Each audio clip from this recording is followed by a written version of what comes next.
আমাদের আগামী 22শে ফেব্রুয়ারি থেকে 24শে ফেব্রুয়ারি পর্যন্ত মহাপ্রভুর যে তাম্রলিপ্ত অর্থাৎ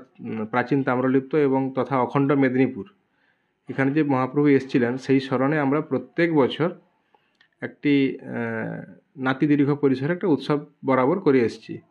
বিগত 6 বছর আমাদের এই অনুষ্ঠানের যিনি ব্যবস্থাপনার ভার নিজের কাঁধে নিয়েছেন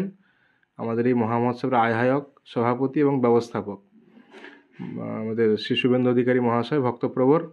তার উদ্যোগে বিরাট করে আমাদের উৎসব শুরু হয়েছে এবং এই বছর সেটি 516তম মহোৎসব এবং 22 তারিখ ফেব্রুয়ারি থেকে 24 তারিখ যে ফেব্রুয়ারি মাসের সেই 3 দিবসীয় মহোৎসব। এবং এই মহোৎসবে আমাদের বিশেষ আকর্ষণ যেটি যে মহাপ্রভু মেদিনীপুরের যিনি আদি কবি ছিলেন বাসুদেব ঘোষ তার অন্তরঙ্গ পার্ষদও ছিলেন। মহাপ্রভু বাসুদেব ঘোষকে যে পাদুকা অর্থাৎ তার সন্ন্যাস পাদুকা যেটা দিয়ে গেছিলেন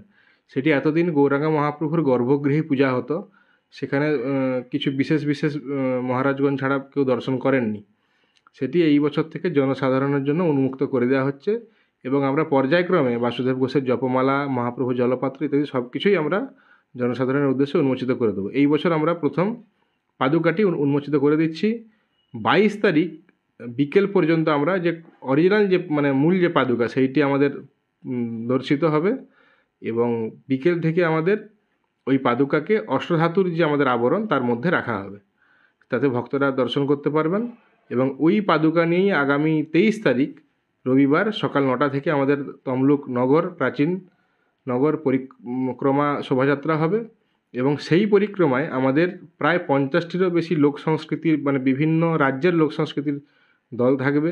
আমাদের উড়িষ্যার বিভিন্ন আঙ্গিক থাকবে, ঝাড়খণ্ড, উত্তরপ্রদেশ,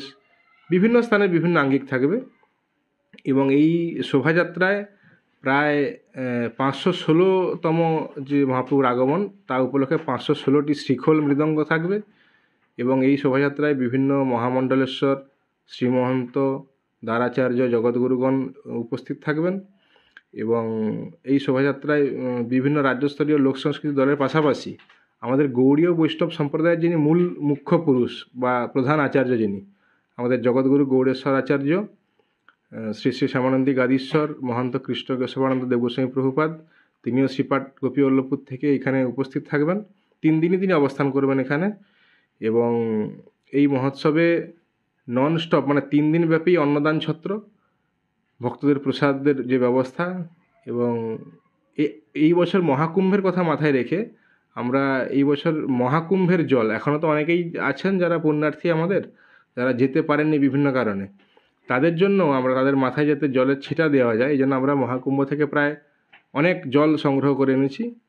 ত্রিবেণী সঙ্গম থেকে, প্রয়াগরাজ থেকে। সেই জল তাদের উপর বর্ষিত করা হবে